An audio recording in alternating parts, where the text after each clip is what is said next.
Manuel, embajador de Alemania en España. Dear Thomas, Ambassador of Germany in Spain, dear friends, as President of the New Economy, La bienvenida al Foro de la Nueva Comunicación, que organizamos desde hace años con el patrocinio de Vodafone.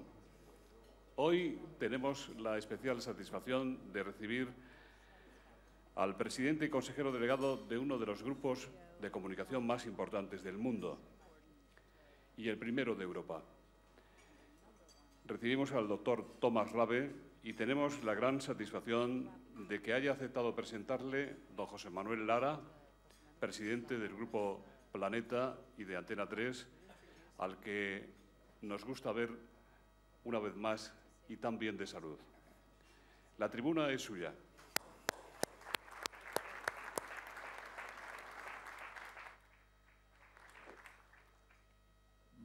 Buenos días. Bueno, quiero ser especialmente breve porque quiero dar mucho tiempo a Tomás que nos pueda contar cosas, porque todas las que nos cuente serán interesantes. Yo creo que siempre un presentador dice, es un honor para mí presentar.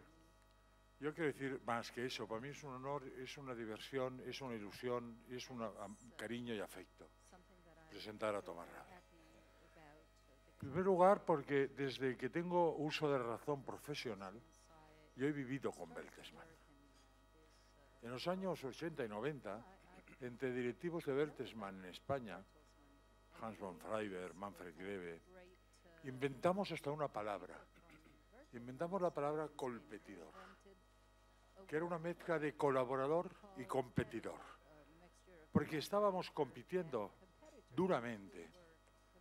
Pénsense que cuando yo llego al mundo del libro, en los finales de los años 70, Bertelsmann ya tenía en España hacía tiempo una marca, un negocio, una empresa que era de gran prestigio en el mundo del libro, que era el Círculo de Lectores.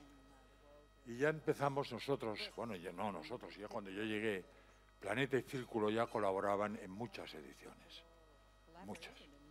Pocos años después, Rainer Mon, un hombre que yo creo que tendrá el primer capítulo de todos los libros de historia que se hagan sobre el mundo de la edición, será el primer gran personaje, porque lo fue, adquirió primero la minoría y después la totalidad de Plaza y Chanés, hoy Random House Mondadori. Y ya empezamos a competir duramente en las librerías Planeta y Plaza y a colaborar en el Club de Lectores, en Círculo de Lectores, estrechamente. Pero independiente de esta relación Planeta-Bertelsmann, yo conozco a Thomas Rabe hace ahora 9 años, cuando yo llego a Antena 3, él ya estaba.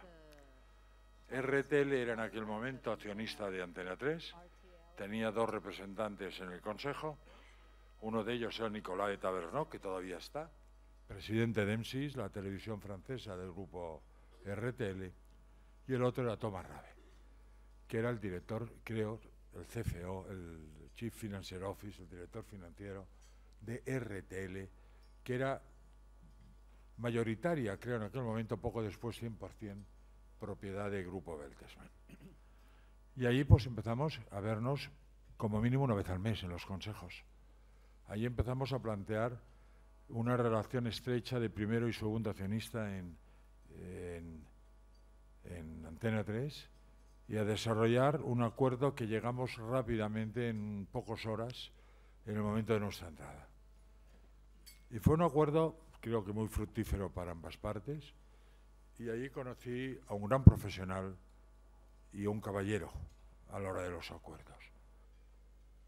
Después tuvimos la mala suerte para nosotros de que Bertelsmann vio que en esta filial RTL tenía un gran CFO y se lo llevó a Bertelsmann.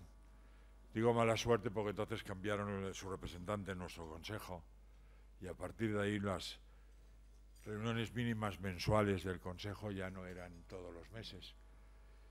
Pero a partir de ahí sí que nos hemos seguido viendo. Mientras que nuestra gente negociaba nuestra entrada en Círculo de Lectores, nos vimos un par de veces Tomás y yo. y hemos seguido tratándonos y las relaciones entre los dos grupos son muy estrechas. Cuando supe que venía hoy a este fórum, me hizo especialmente ilusión, no voy a decir la palabra, y creí que mi papel hoy era estar aquí, darle un abrazo, escucharle y aprender un poco más de lo que ya he aprendido de él. Gracias, Tomás, por tu amistad y gracias por tu profesionalidad. Y tuyo es el micrófono, que para eso están estos señores aquí, para escucharte a ti, no a mí. Muchas gracias.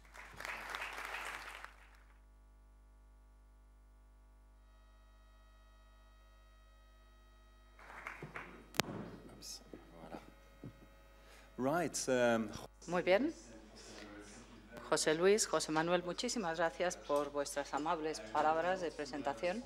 Me hubiera encantado poder responder en español. José Manuel sabe que mi español era bastante más fluido cuando formaba parte del Consejo de Antena 3. Y una de las muchas cosas que siento es el hecho de que ahora paso menos tiempo en España desde que cambié de puesto en el año 2006. Por lo tanto, tengo menos oportunidades de practicar mi español. Así que, bueno, lo siento, voy a tener que hablar en inglés hoy. Primero me gustaría hablar un poco sobre mi relación con España, que no es una relación reciente, no. Es una relación que empezó cuando yo era bastante joven, 16 años creo que tenía entonces. Este país me fascinó entonces y lo descubrí haciendo autostop, viajando de sur a oeste, de oeste a este. Y estamos hablando de hace más de 25 años, como os podéis imaginar. Luego, cuando tuve mi primer coche, volví a España, viajé hasta Cádiz y vi este maravilloso país una vez más. Y fue entonces cuando me di cuenta de cómo se estaba desarrollando la infraestructura, cómo se estaban preparando para la Expo, para los Juegos Olímpicos de Barcelona. Y la verdad es que quedé impresionado con lo que vi. Y tuve mucha suerte porque profesionalmente he tenido la oportunidad de volver a España muchas veces. Empecé a venir desde el año 2003, como explicaba José Manuel, que fue cuando empecé a trabajar en el Consejo de Antena 3. Como ha dicho José Manuel, bueno, pues estuvimos en negociaciones y la verdad es que tardamos algo de tiempo en llegar a acuerdos, pero una vez que firmamos ya no tuvimos que volver a leer los contratos y acuerdos que firmamos, lo cual es una buena prueba de que nuestra cooperación y nuestra amistad de tantos años ha sido todo un éxito. Tú los llamas competidores, ¿no? De colaboradores y competidores. Sí, es un nuevo término que he aprendido hoy, pero la verdad es que me gusta mucho. Así que, bueno, pues estuve en el Consejo de Antena 3 hasta el año 2005, cuando me nombraron director financiero de Bertelsmann. Y, bueno, ahora tengo el placer de coordinar las actividades de España, que, como os podéis imaginar, son bastantes. Bertelsmann entró en el mercado español en 1962, cuando se creó el Círculo de Lectores aquí en España. Reinhard Mohn, el fundador de Bertelsmann, que fue el que convirtió Bertelsmann en lo que es hoy, fue el que creó Círculo de Lectores en España. Fue la primera inversión extranjera que hacía Bertelsmann, lo cual demuestra la estrecha relación que tenemos con España. No hay más que echar la vista atrás en la historia y vemos que es una historia muy rica. Hoy tenemos más de 8.000 personas contratadas en España, donde tenemos unos ingresos importantes. El negocio ahora es un poco menos rentable de lo que nos gustaría, pero eso se debe a las circunstancias que todos conocen, o sea, la situación económica por la que está pasando España. Y quiero dejar muy claro desde el principio que Bertelsmann lleva en España desde el año 62. Tenemos un compromiso con España, seguiremos estando en España y seguiremos invirtiendo en España.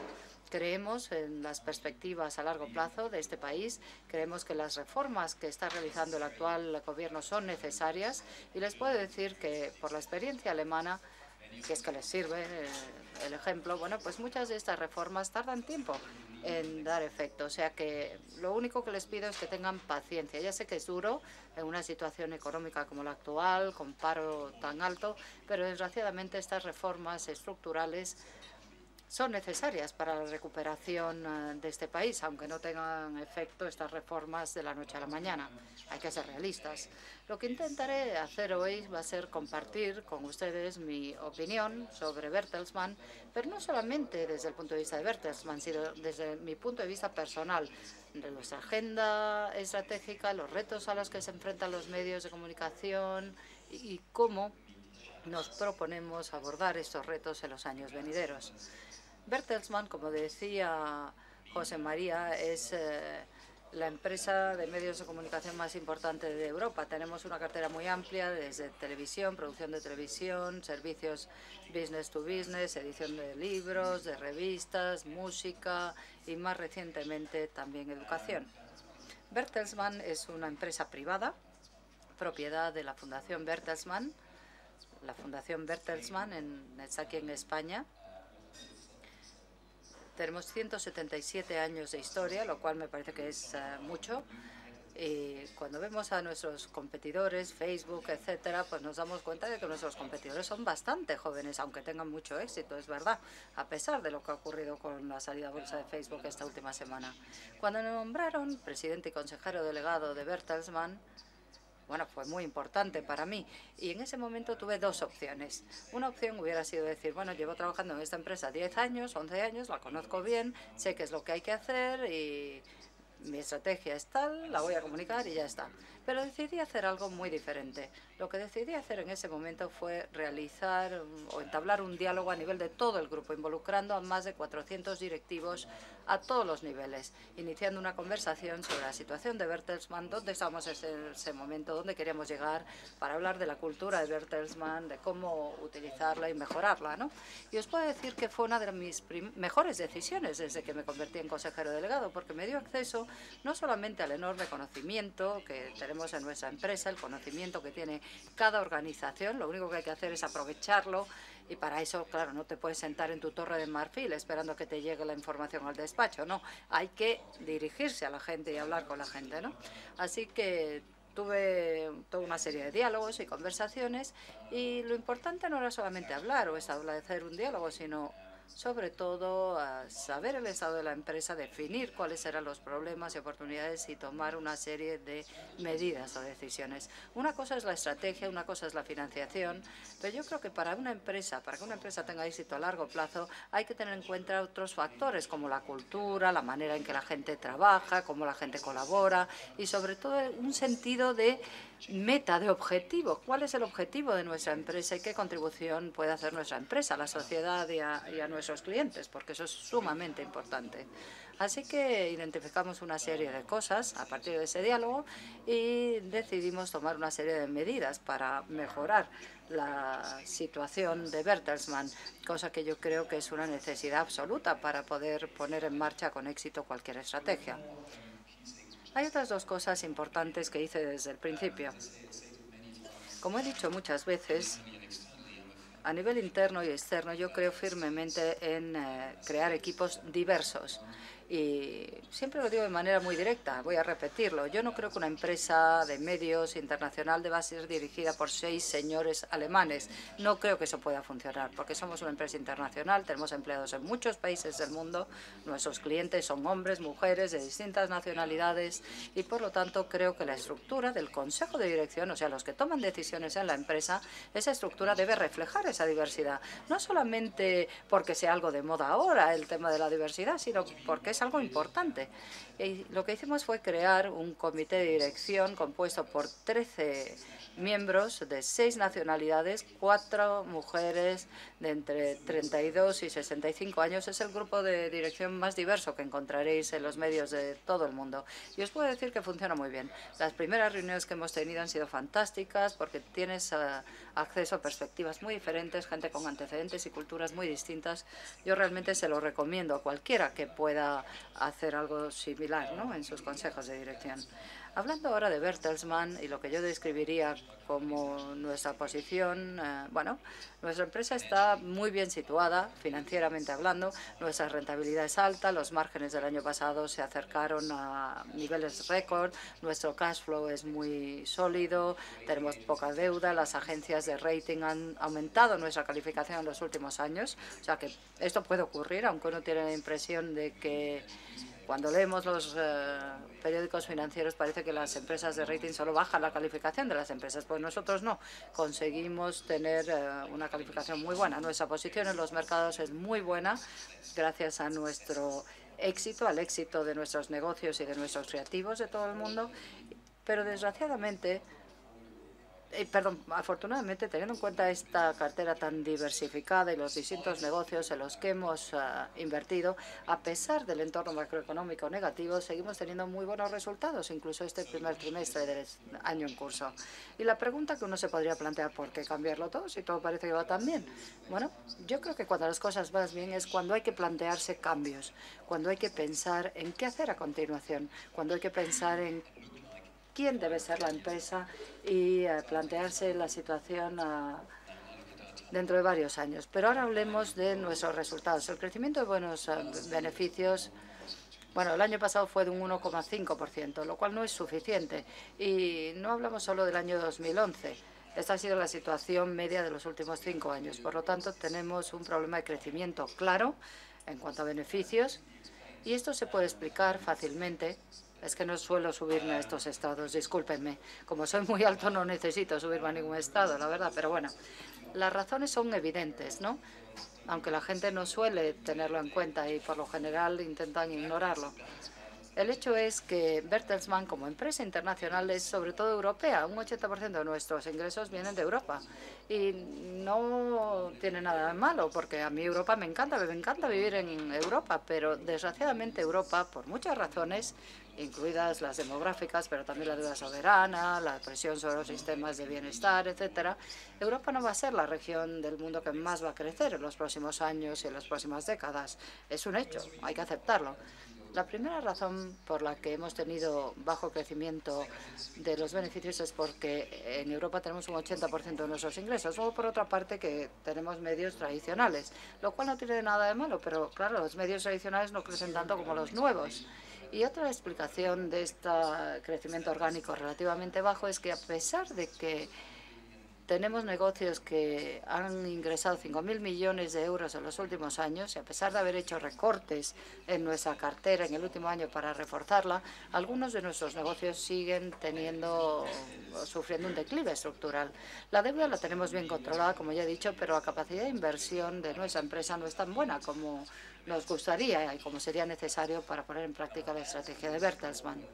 Si sumamos todo esto, pues observaréis que todos los medios de comunicación, todos los grupos de este tipo están ahora pasando por una transformación. Lo podemos llamar revolución o como queramos, pero todos nuestros modelos de negocio están pasando por un cambio enorme y no sabemos cuáles van a ser los futuros modelos de negocio. Tenemos algunas ideas y creo que estamos en buena posición para moldearlos, pero está claro que el entorno competitivo está cambiando.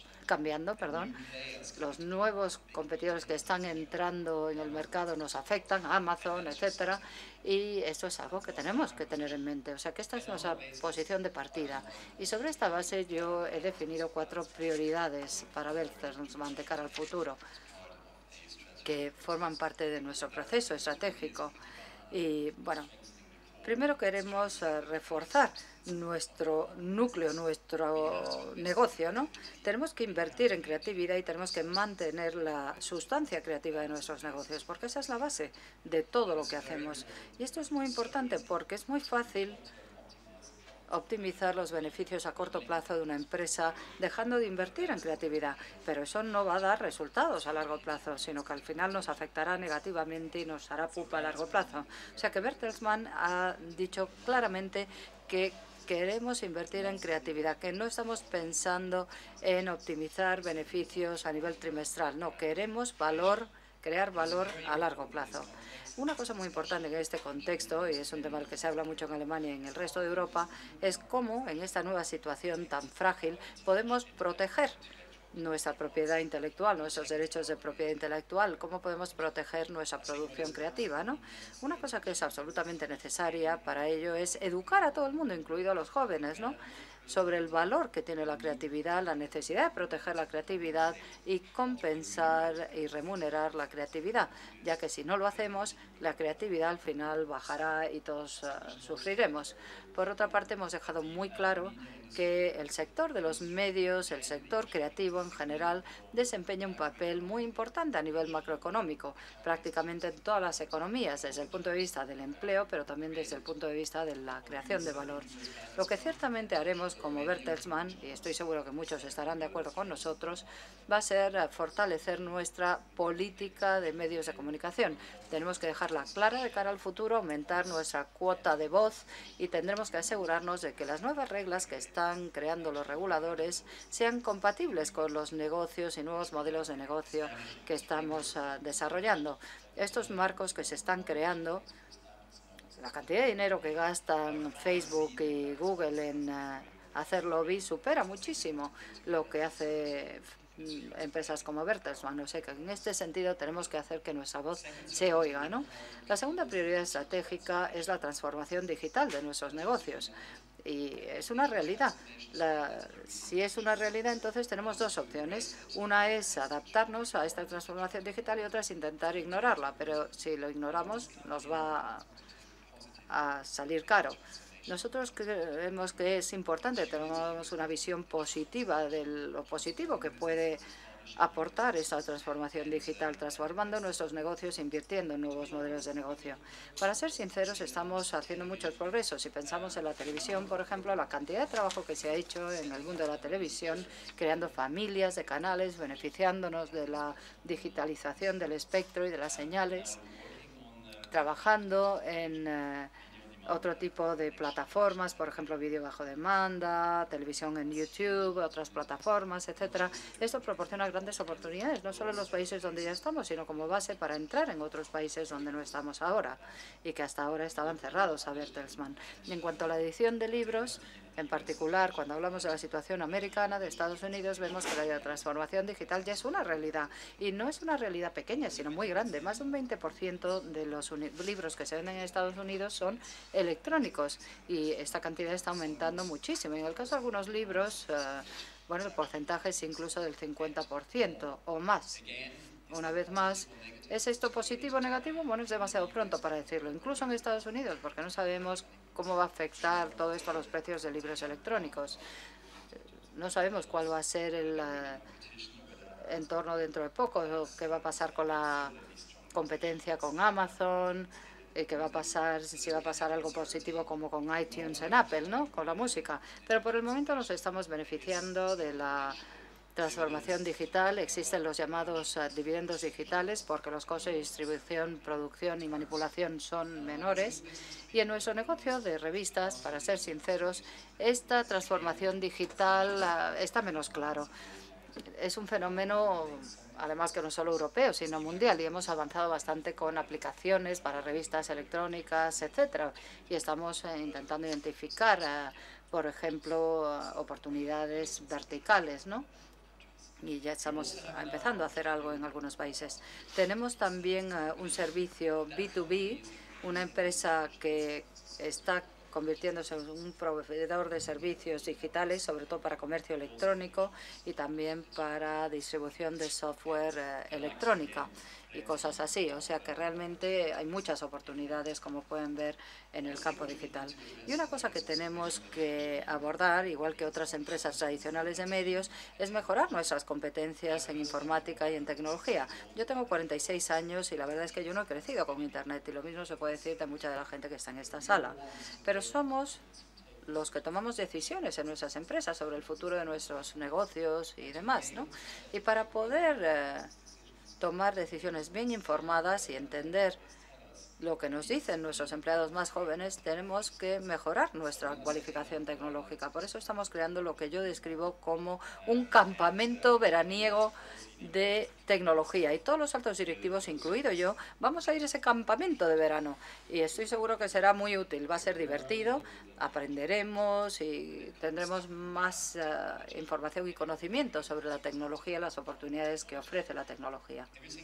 Todo lo que he dicho hasta ahora se centra en nuestros negocios existentes, pero de cara al futuro Bertelsmann va a invertir en otros negocios de naturaleza ligeramente diferente, con otras características. Tenemos criterios de inversión muy claros de cara al futuro y estos criterios son necesarios para que Bertelsmann se convierta en una empresa más global y menos europea, pero también más digital y con un crecimiento más rápido durante un periodo de 5 a 10 años. Y los criterios de inversión son relativamente sencillos, aunque puedo decir que es bastante difícil aplicarlos en la práctica. Los criterios son, primero, negocios que tengan un alto grado de estabilidad, menos cíclicos que los de los negocios publicitarios, con un componente de mercados emergentes, con un modelo establecido digital que permita comprar y crear nuestras propias oportunidades. Y la mayoría de nuestros fondos de inversión los vamos a asignar a este tipo de negocios. De hecho, ya hemos empezado hace 3 años, después de desinvertir en nuestro modelo de negocio tradicional de música, invertimos en BMG Rights Management, que se ha convertido en la 4ª empresa de este tipo en el mundo, con 1 millón de derechos musicales. Y esto es muy importante porque estos copyrights musicales son globales, que podemos explotar en todo el mundo. Y este negocio, por cierto, es estable. Depende menos de la publicidad, tiene oportunidades en mercados emergentes donde el consumo de música es muy alto, pero por otra parte la monetarización es bastante baja. Pero bueno, esto va a cambiar con el tiempo y es un negocio que además puede crecer orgánicamente a través de una serie de adquisiciones. El segundo sector que nos gusta y en el que hemos empezado a invertir también es en el campo de la educación. La educación es un mercado enorme. Actualmente nos centramos en servicios de educación online. Y esto no lo hemos hecho invirtiendo mucho dinero, no, porque lo cierto es que no teníamos competencias o cualificaciones en este negocio. Yo he intentado encontrar el equipo directivo adecuado para que trabajara en Bertelsmann y creara un negocio de educación. El año pasado, afortunadamente, encontramos un equipo adecuado. Y esta gente dijo, nos gusta Bertelsmann, pero no queremos que nos contrate Bertelsmann. Queremos seguir siendo empresarios libres y dirigir nuestros negocios. Ahora, si quieren ustedes invertir en nosotros, convertirse en accionistas, bueno, pues háganlo. Y es lo que hicimos. Tenemos un 50% de University Adventures en Estados Unidos. Y bueno, ya hemos invertido en servicios de educación superior, online, etcétera. Y el tercer sector que nos gusta mucho es el de servicios de información, o sea, proporcionando información analítica para distintos usuarios de negocios. Muchos segmentos, muchos sectores, pero es un negocio de nuevo global, en crecimiento, un modelo de negocio digital establecido, ¿no? Y este va a ser el foco de atención de Bertelsmann en el futuro. El segundo elemento de crecimiento va a ser aumentar nuestra presencia en mercados fuera de Europa. He mencionado que los ingresos, el 80% de los ingresos nos vienen de Europa y eso queremos que disminuya, no desinvirtiendo en nuestros negocios europeos, sino invirtiendo más en negocios globales fuera de Europa. Yo no soy ingenuo, sé que es difícil invertir en China y en Brasil. He pasado mucho tiempo en esas regiones, sobre todo en China. He viajado a China muchas veces. Se trata de mercados complejos, muy regulados. India es un mercado ya muy populado, etcétera, pero bueno, no hay razones para no intentarlo, ¿no? Y lo que hemos hecho ha sido tener una presencia, centros de desarrollo corporativos en todas estas regiones, fondos de inversión centrados en inversiones digitales, y la mayoría de nuestros negocios están ya presentes en estas regiones y hemos podido hacerlo además de una manera rentable desde el primer día. Todos dirigidos por directivos locales, lo cual pensamos que es una condición necesaria para el éxito. El intentar dirigir un negocio en China con un directivo alemán sería un fracaso. Hace falta gente local, gente en la que puedas confiar y tener relaciones de confianza, que no se pueden crear de la noche a la mañana, por otra parte, sino que llevan tiempo. O sea que tenemos equipos globales con una visión global y vamos a invertir mucho más en estas regiones en los próximos 5 a 10 años. Está claro que la gran pregunta, cuando hablo de transformar negocios ya existentes, invertir en nuevos negocios a través de adquisiciones, etcétera, y aumentar nuestra presencia internacional, es algo que hay que financiarlo. Se preguntarán ustedes, ¿cómo lo vais a financiar? Pero bueno, Bertelsmann es una empresa privada con mucha liquidez, pero claro, hace falta mucho dinero para invertir en todo esto. Hemos anunciado en una conferencia de prensa que vamos a cambiar el formato legal de Bertelsmann. No voy a entrar en detalle porque incluso para los alemanes es difícil de entender este formato, pero bueno, este formato legal nos va a permitir combinar dos cosas. que hasta ahora parecía que estaban en conflicto. Es decir, los intereses de la familia Mourn, que son los accionistas principales de Bertelsmann, asegurándonos de que el negocio sigue las pautas establecidas por Mourn, y al mismo tiempo abriendo el capital a terceros, saliendo a bolsa o de otra manera. Ya veremos cómo. No se ha decidido todavía, pero en Bertelsmann siempre ha sido una empresa innovadora en cuanto a financiación.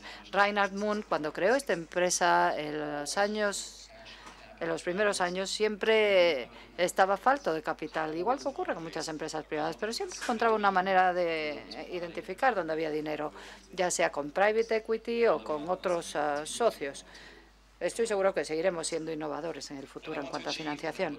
¿Qué es lo que quiero conseguir? ¿Qué quiero que consiga Bertelsmann? Pues que se convierta en el grupo de empresas de medios más empresarial y más innovadora.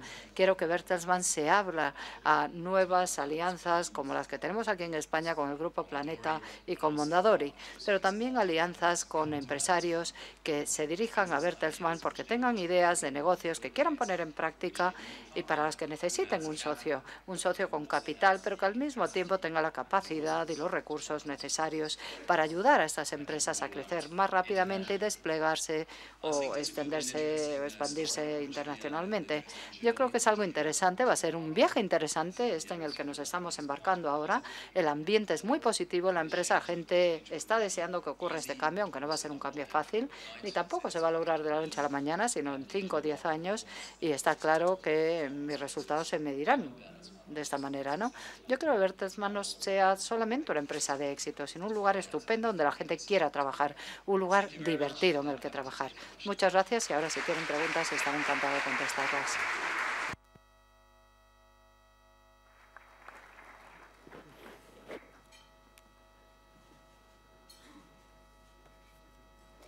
Muchas gracias, señor Robin. Muchas gracias, señor Lada, por haberle presentado. Empezamos con las preguntas, que por cierto hay muchas. Jacinto Cortés le pregunta, ¿cuáles son las grandes cifras de los negocios de Bertelsmann en España? ¿Sus publicaciones impresas en nuestro país están sufriendo más la caída del mercado publicitario que en otros países? ¿Cómo van sus otros negocios? Libros, televisión, música. ¿Todos los negocios de Bertelsmann en España aportan positivamente a los beneficios logrados a nivel global por su grupo en el primer trimestre de este año? Bueno, quisiera empezar con una visión de mercado general sobre Europa, porque me parece que sería importante. En el pasado, cuando hablamos de Bertelsmann y de nuestros negocios en Europa, pensamos que Europa se había convertido en una economía de un solo ciclo, ¿no? Y durante un tiempo fue así. Pero ya no es así. Si pensamos en Europa hoy, pues encontraremos que la situación es muy diversa, ¿no?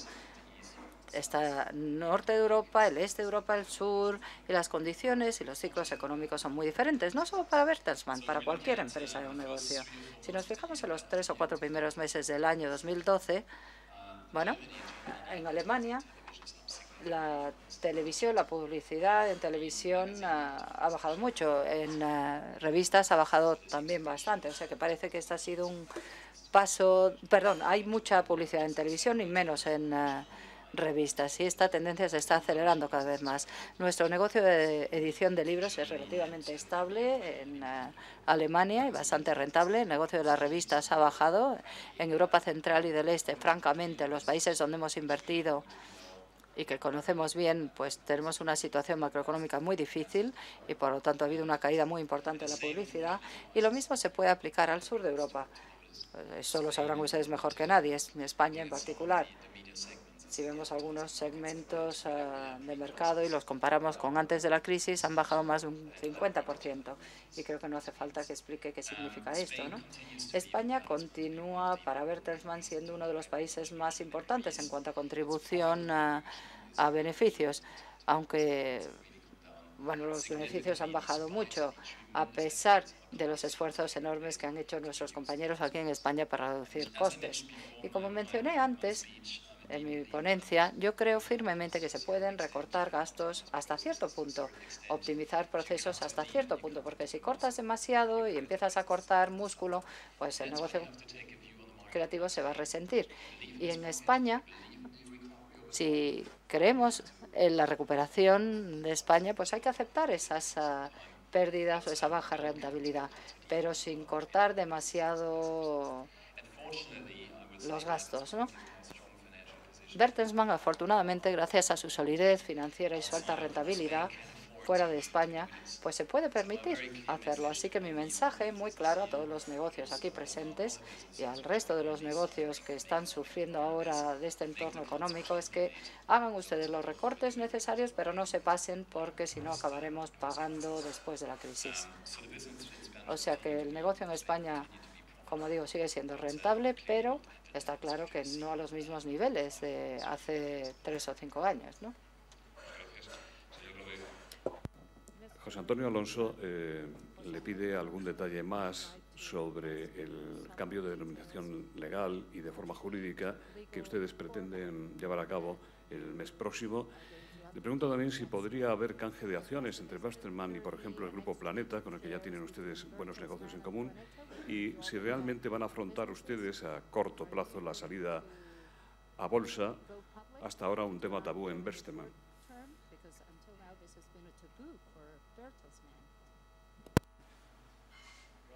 Sí, muy buena pregunta, por cierto, y muy difícil de contestar. No, no es tan difícil. Bueno, el formato legal, el cambio de formato legal ya se ha decidido. Estamos registrando la empresa con esta nueva forma jurídica, lo anunciamos y lo hemos hecho ya y todas las formalidades ya se han llevado a cabo. Como dije antes, es una condición necesaria, pero no suficiente para que Bertelsmann salga a bolsa o para conseguir capital de terceros, ¿no? Pero para ser sinceros, mi primera prioridad durante esta fase es definir la estrategia de Bertelsmann sobre la base de sus prioridades estratégicas que acabo de comentar brevemente en mi presentación. Esa es mi tarea principal dentro del equipo directivo, es en lo que estamos trabajando. Pueden llamarlo estrategia, llamarlo como quieran, pero bueno, quiero asegurarme de que antes de que pongamos en marcha esa estrategia y pensemos en cómo financiarla, es importante que haya consenso a nivel de toda la empresa, consenso entre todos los socios, todas las partes interesadas, para que todos sepamos que esta es la manera de hacerlo. Y esto es muy importante en una empresa como Bertelsmann, donde hay gente tan diversa, con opiniones tan distintas y negocios tan diferentes. Cuando hablamos de cómo recaudar o cómo conseguir capital, se puede hacer de muchas maneras. Bertelsmann tiene una calificación crediticia altísima. Podemos conseguir deuda, formatos híbridos, financiación con renta fija. No nos oponemos para nada a salir a bolsa, per se.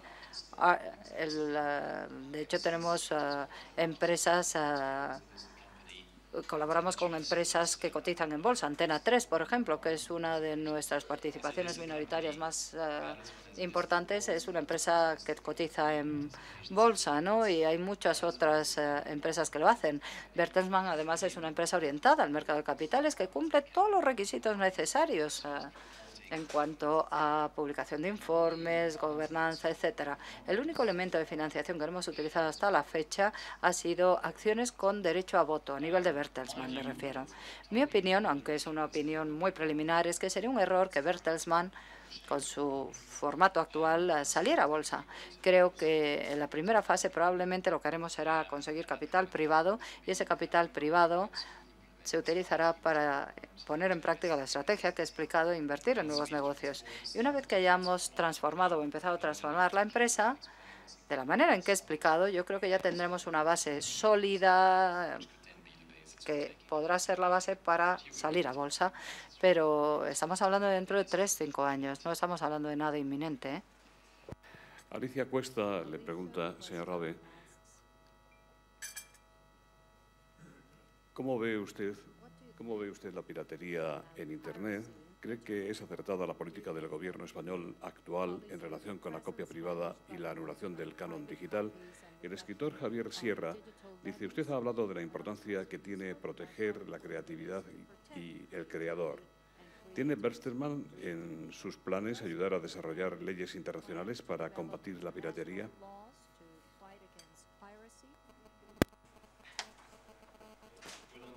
Bueno, en cuanto a la segunda pregunta, Bertelsmann es una empresa muy activa en muchas cosas, pero no en desarrollar leyes, ¿no? Desgraciadamente no vamos a poder aprobar las leyes que más nos gustarían, ni tampoco sería lo correcto que lo hiciéramos nosotros. Ahora sí, lo que sí hemos aumentado ha sido aumentar nuestra voz, ¿no? Queremos poder expresar nuestra voz con mayor fuerza. Y no hablo solo de Bertelsmann, hablo de cualquier grupo que se dedique a contenidos, ¿no? Y en este sentido yo creo que hacen falta esfuerzos. Primero, esfuerzos a la hora de educar a la gente en términos generales, a los consumidores y a los reguladores, sobre la importancia que tiene la creatividad. No hay razón por la que haya que proteger menos los formatos creativos que el sector inmobiliario, por ejemplo. Es una pena que en Internet esa cultura de piratería se haya establecido, ¿no? Y los grupos de medios de comunicación, desgraciadamente, han contribuido a ello, como sabemos, ofreciendo contenido gratuito muchas veces. La piratería es un elemento muy importante. La piratería es una de las razones por las que la industria de la música ha perdido más de un 50% de sus ingresos en los últimos años. Y la piratería, evidentemente, es un problema que hoy por hoy, bueno, está un poquito mejor quizá teniendo en cuenta las normativas y leyes que se están implantando y también teniendo en cuenta la mayor concienciación de los consumidores, en el sentido que la piratería es ilegal y que, bueno, el hecho de que también hay protección con copyrights de activos intangibles. Pero yo creo que lo más importante es educar a la gente. La piratería y la edición de libros es menor, pero estamos empezando a verlo, ¿no? Yo he oído muchas historias de piratería de libros electrónicos, historias horribles. También han hablado de las dificultades que supone el piratear copias de libros electrónicos, con lo cual ahí estamos mejor. Pero bueno, al final yo creo que va a ser una combinación de concienciación de la gente, por otra parte de tener un entorno legal adecuado y también medios tecnológicos, medidas tecnológicas que permitan proteger nuestros activos intangibles y derechos de autor.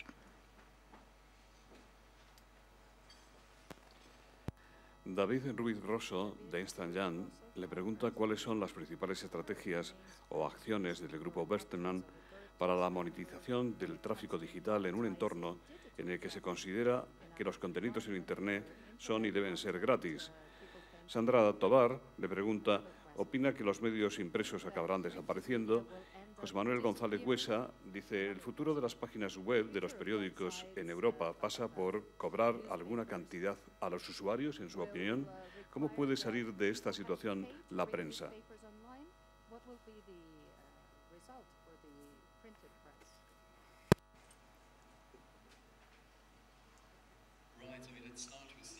Empecemos con lo último que han comentado, que probablemente, bueno, pues también cubre las otras dos preguntas.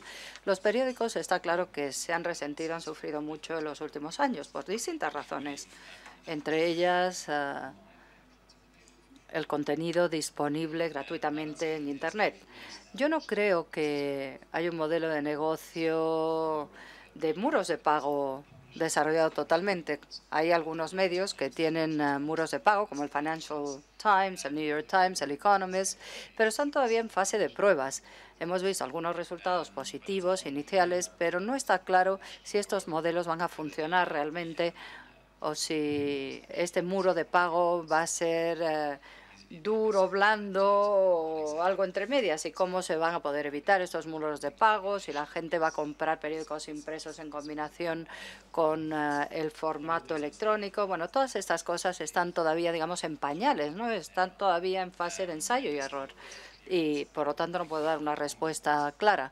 Lo que sí sería un error sería sustituir lo que tenemos ahora, lo que ganamos ahora con nuestros productos impresos, con lo poco que podríamos ganar en el mundo electrónico. Otra cosa que quiero decir es que en lo que respecta al Financial Times y el New York Times, cuando hablamos de muros de pago, puede que lo que hacen estos periódicos no pueda aplicarse a otros periódicos. Depende realmente de la calidad del contenido editorial producido y de su carácter especial que hace que la gente esté dispuesta a pagar. Lo que no quieres es establecer un muro de pago por contenido, un contenido que se pueda encontrar gratuitamente en Internet, y eso hará que pierdas tráfico, pierdas publicidad. En el Spiegel Online acaban de tener este debate, ¿no? Spiegel es el servicio de noticias más popular en Alemania, es muy rentable por la publicidad, pero eso está teniendo un impacto, ¿no?, en la versión impresa de Der Spiegel. O sea que la pregunta ¿es el momento adecuado para establecer muros de pago? ¿Y qué muros de pago establecemos? No hay una respuesta clara, ¿no? Si queremos que los periódicos tengan un futuro, y las revistas también, habrá que desarrollar un modelo de pago, no solamente de publicidad, sino de pago de contenido editorial. Eso habrá que establecerlo de alguna manera. Tampoco creo que los periódicos vayan a desaparecer, pero la circulación de revistas y periódicos va a seguir disminuyendo, porque es una tendencia que lleva ya varios años. La pregunta es si llegará un punto en que este declive se acelere o no. No lo creo, por los datos que yo tengo de Europa no creo que sea así. Yo creo que el declive es lento, pero que se está viendo compensado por el aumento de los precios del ejemplar, ¿no?, por lo menos en Alemania. Bueno, como digo, no hay una receta para el éxito. Hay que probar, ver que funciona, y cada periódico tendrá que encontrar el modelo idóneo para resolver esta cuestión. Muchas gracias. Guillermo Catalá le pregunta, con la perspectiva del tiempo transcurrido, ¿fue una buena operación la venta al Grupo Planeta del 50% del círculo de lectores? Ahora mismo, ¿estaría usted dispuesto a recomprar ese paquete, como parece que harán con la editorial Springer, que vendieron ustedes para pagar deuda y se dice que ahora negocian su recuperación?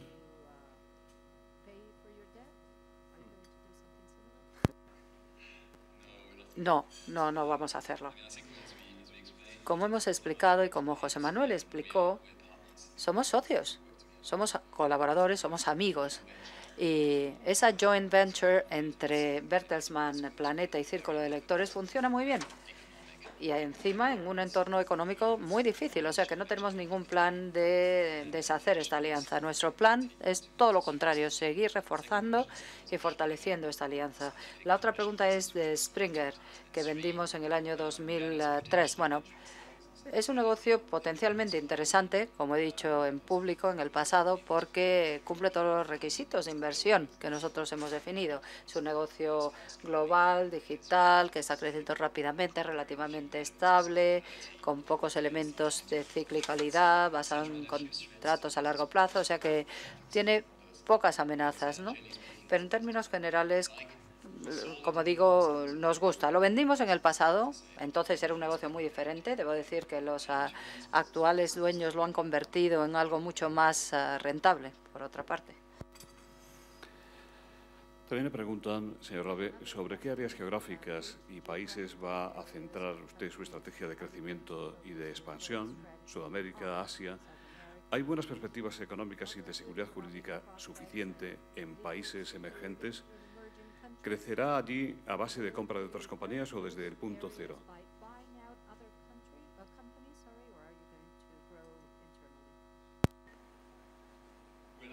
Bueno, como dije antes, parte de nuestra estrategia es reducir nuestra dependencia de Europa.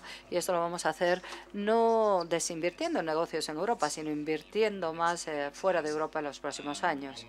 Un mercado que tiene prioridad para nosotros es Estados Unidos, que sigue siendo el principal mercado de medios de comunicación del mundo. Tenemos cosas importantes en Estados Unidos. Fremantle Media, una empresa de producción muy importante de formatos de entretenimiento que, por ejemplo, produce American Idol. Tenemos otros negocios en Estados Unidos que vamos a relanzar, por ejemplo, en música, vamos a seguir invirtiendo. Luego está Random House en Estados Unidos, que es el principal editor de libros, y en educación también, que es uno de los sectores que más nos interesan. Ahí, bueno, pensamos que es un mercado muy atractivo el de Estados Unidos, por muchas razones. Pensamos que es un negocio total de $1 billón, con un 30% comercial, y es parte importante del mercado mundial de la educación comercial está en Estados Unidos. Por eso el tema de la educación lo vamos a centrar en Estados Unidos en un principio, pero luego iremos al resto del mundo. En cuanto a negocios de información, todos tienen su origen en Estados Unidos también. Y en cuanto a otras regiones del mundo, la situación es muy diferente según el país. Así que les voy a dar el ejemplo de China, por ejemplo. China, como todos saben, es un mercado muy regulado en lo que respecta a medios tradicionales. No se puede lanzar un canal de televisión en China fácilmente porque no te dan licencia. Hay maneras de entrar en el mercado de producción de televisión, pero es bastante complicado. No tienes derecho a invertir en edición de libros, en revistas es difícil, hay que encontrar maneras de circunvalar la situación. Pero por otra parte, bueno, hay otras cosas que sí podemos hacer. En China hemos creado un fondo de inversión que se llama Bertelsmann Asia Investment, que invierte en nuevos medios en el campo de la educación y en servicios. Lo que hacemos es tomar una participación minoritaria y, de hecho, hay 3 de estas empresas que ya cotizan en la Bolsa de Nueva York, o sea que estamos hablando de mucha liquidez. Y para nosotros, teniendo en cuenta el entorno regulatorio actual de China y teniendo en cuenta las muchas incertidumbres del mercado chino, esta es la mejor manera que tenemos de establecernos en el mercado, de crear una red sólida y al mismo tiempo de participar en todo el valor que se está creando en los medios chinos. Es un mercado que está creciendo un 15%. Les puedo decir que nuestras empresas de Bertelsmann Asia Investment tuvieron una rentabilidad altísima. Bueno, no significa mucho porque nuestras inversiones son minoritarias, pero bueno. Lo que estamos haciendo es analizando estos mercados, viendo su potencial, el entorno regulatorio. Somos conscientes de que los medios de comunicación son especialmente sensibles en China y luego lo que hacemos es escoger en qué batalla queremos participar.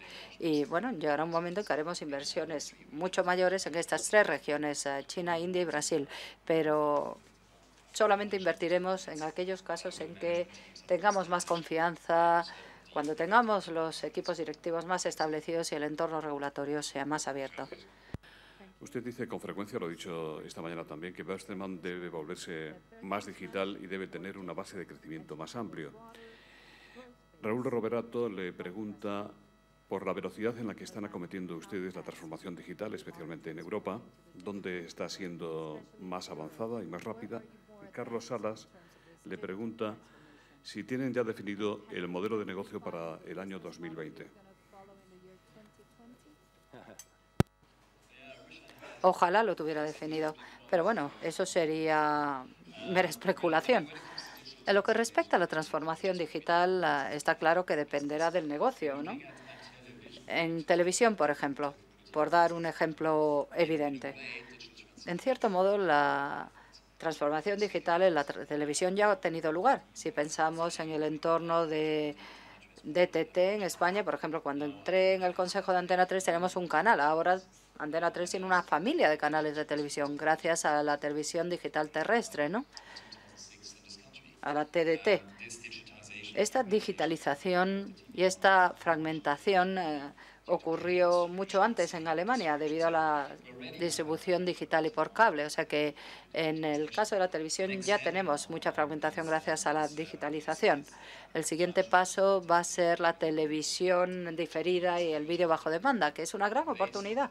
Y basándome en las cifras que yo he visto, el vídeo bajo demanda y la televisión diferida va a cambiar el contenido, va a hacer que la televisión sea más relevante, aunque con un formato ligeramente diferente. Por eso tenemos que adaptar nuestro negocio y asegurarnos de que tenemos las plataformas de vídeo bajo demanda y televisión diferida, la plataforma adecuada para los consumidores, que tengamos los derechos necesarios, tanto nuestros como de terceros. Y para darles una cifra, RTL Televisión en Alemania, solo RTL, en marzo tenía 123 millones de descargas de vídeo de contenido. 123 millones en un solo mes. 123 millones de descargas. O sea, estamos hablando de cifras muy relevantes. Estamos hablando de un alcance enorme.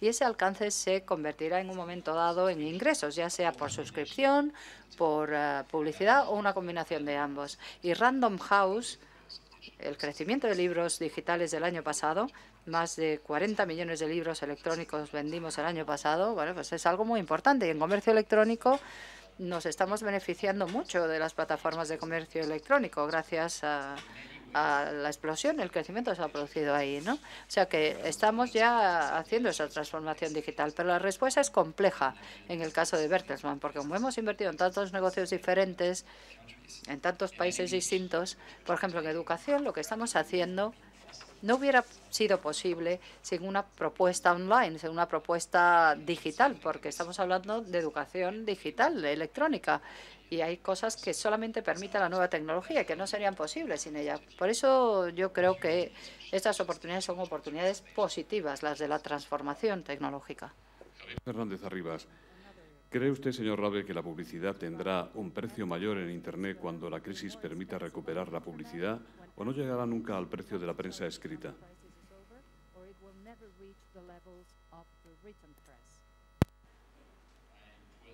Bueno, una vez más, no puedo contestar a esta pregunta. Lo que sí estamos viendo es que el inventario de publicidad electrónica está aumentando, y cuando aumenta el inventario, aumenta la oferta, y eso significa normalmente que los precios bajan en lugar de subir. Pero la situación va a ser muy diferente dependiendo de la propuesta, ¿no? Me puedo imaginar que algunas de las propuestas digitales podrán cobrar precios altos, sobre todo si se dirigen a públicos concretos, ¿no? Es lo que nosotros llamamos publicidad segmentada o dirigida. No creo que se pueda dar una respuesta general a esa pregunta, pero en muchos sentidos se van a producir caídas de los precios de la publicidad digital. La opinión pública española mayoritariamente cree que el presente y el futuro de nuestra economía está en manos de Alemania, del mismo modo que gracias a los alemanes nuestro país progresó extraordinariamente en los años pasados. Por lo que usted sabe, señor Rabe, por lo que ve, por lo que oye allí en Alemania, por las informaciones y sensaciones que le llegan desde aquí, ¿qué opina de la situación económica y política de nuestro país? ¿Qué pronóstico puede hacernos sobre cómo evolucionará a corto y medio plazo? Desde su perspectiva de empresario, ¿le parece bien que prime en Europa ahora mismo el rigor de la austeridad sobre los incentivos al crecimiento?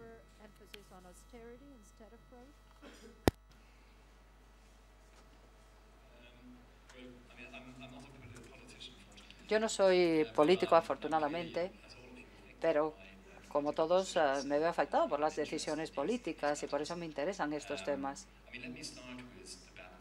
Vamos a empezar hablando del balance entre austeridad y crecimiento, que realmente está en el meollo de estas conversaciones que se están produciendo a nivel de la Unión Europea, pero que van más allá también. Si vemos lo que ha ocurrido en Estados Unidos se han tomado medidas muy diferentes a las europeas para abordar la crisis, aumentando el gasto público, por ejemplo.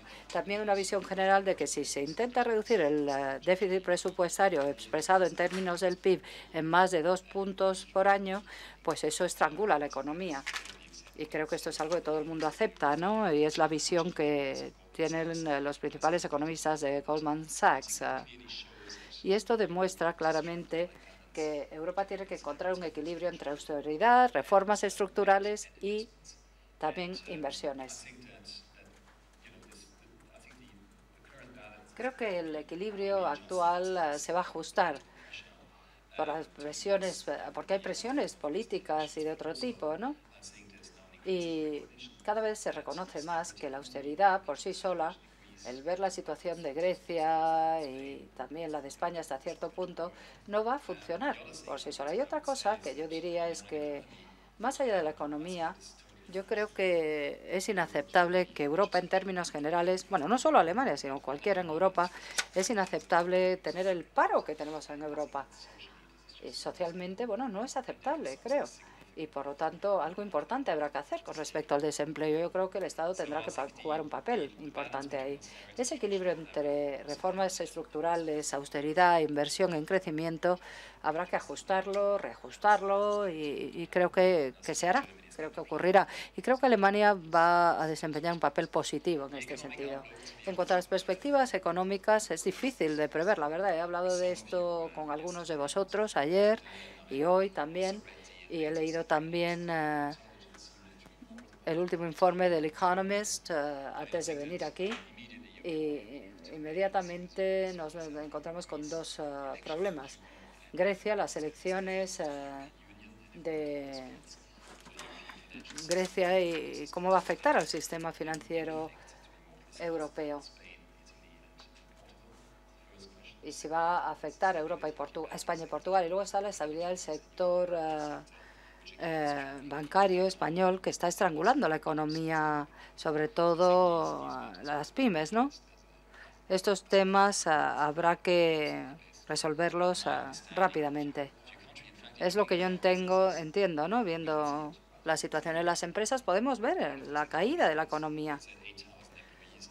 Tenemos 8.000 empleados y muchos ingresos de España. Por lo tanto, formamos parte de esta economía y compartimos las muchas preocupaciones que tienen los aquí presentes, ¿no? Y sí, sentimos mucha simpatía.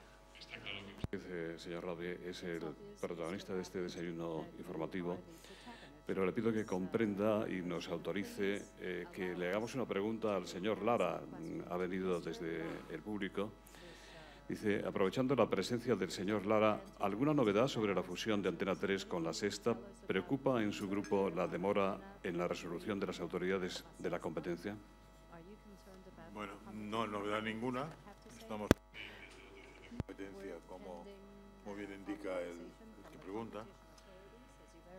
Y tampoco nos preocupa especialmente porque la competencia está... La fusión de licencias de televisión está muy regulada en la ley y muy explicitada en la práctica por una decisión previa de competencia a una fusión anterior. Lo que sí preocupa, y más en general, y yo creo que es un tema que se ha de hacer, no sé cómo, es resolver estos temas de manera que sean más ágiles. Es un problema general de los reguladores, no solo en España, en toda Europa. Pero sí que preocupa que una compañía pues esté medio desgobernada y medio descabezada durante 6 meses, pendiente de una decisión de un regulador. Hemos de encontrar un sistema que las decisiones sean mucho más rápidas, porque el que vende ya ha vendido y el que compra, el que fusiona no puede administrar porque no te autoriza. Claro, esta es una situación que no dudo, verdad lo digo, no dudo de que el regulador está cumpliendo con las leyes que le obligan a hacer todos unos procesos de opinión pública, de debate, pero que, claro, crear una situación que no tiene ningún sentido en un mundo ágil y moderno, que los reguladores eternicen estos temas. Está este tema desde el mes de mitad de diciembre, está en la comisión, ¿no? La comisión está haciendo su trabajo, está cumpliendo las normas que ha de cumplir, pero la realidad es que en medio hay una empresa que está 5 meses largos y lo que quede desgobernada. Espero que ya sea muy poco por las noticias que tenemos y no creemos que haya ninguna razón, ningún tema por lo que conocemos sustancialmente importante. Muchas gracias, señora. La última pregunta para el señor Rabe. Santiago Íñiguez, del Instituto de Empresa Business School, le pregunta cómo cree que las tecnologías impactarán sobre la educación del futuro. Bueno, creo que ya están teniendo un impacto importante en la educación, las tecnologías. Hablamos de la educación online. Ya hay más de 3 millones de alumnos online en Estados Unidos, muchos de los cuales son adultos que tienen un trabajo y que no podrían formarse o estudiar de otro modo teniendo que trabajar. La educación online, por otra parte, ayudará a parametrizar, a individualizar la educación. No tiene sentido tener a 30 alumnos en un aula con diferentes niveles de talento, de conocimiento y que todos sean educados de la misma manera, ¿no? Las nuevas formas de enseñanza que se están desarrollando en modelos online son muy interesantes. O sea que hay muchas cosas. Por un lado, la tecnología mejorará la educación, mejorará los resultados de la educación, cosa que es necesaria para una economía basada en habilidades y competencias, y también reducirá el coste de la educación, algo también muy importante, como sabemos, teniendo en cuenta cómo están las finanzas públicas y las dificultades que tienen los estados a la hora de ofrecer educación de calidad. Y si pensamos específicamente en los mercados emergentes, hay una demanda enorme de educación que supera con creces a la oferta, ¿no?, para una serie de profesiones en las que yo creo que la educación online, que es más escalable, bueno, pues podrá ayudar a resolver estos problemas. O sea que hay muchas razones para creer que la educación online y la tecnología, bueno, pues se convertirán en una fuerza importante en el futuro. Y ya está pasando, de hecho. Rabe, ha sido un auténtico lujo tenerles a ustedes dos en este acto. José Romero, director de comunicación de Vodafone, que hace posible el Foro de la Nueva Comunicación, va a despedir este acto. Yo seré muy breve. Muchas gracias y enhorabuena por la presentación. Yo quiero felicitar hoy a José Luis por haber traído a Bertelsmann aquí. Yo creo que el hecho de que Bertelsmann sea una gran empresa europea, como lo es Planeta, es un ejemplo de lo que debe ser esto de la Unión Europea. Yo creo que la única manera de que Europa triunfe es teniendo grandes empresas europeas. Tenemos un problema en Europa y de la misma manera que un americano, un estadounidense, perdón, se siente muy orgulloso de sus empresas, eso no pasa en Europa. Nos sentimos orgullosos de nuestras empresas nacionales, nos cuesta bastante sentirnos orgullosos de las empresas europeas. Eso a nivel ciudadano puede ser no muy importante, pero a nivel de las instituciones europeas lo es. En la medida, y ahora sí que hablo también de su sector y del mío, en la medida que las administraciones europeas no entiendan que algunas decisiones lastran nuestro crecimiento y lastran nuestra capacidad de competir, también están lastrando la capacidad de competir de Europa. Por eso, yo creo que tener aquí hoy una empresa europea grande como Bertelsmann es un ejemplo del sentido que tiene que tomar Europa a la hora de tener una visión común de los problemas que abordamos. Muchas gracias.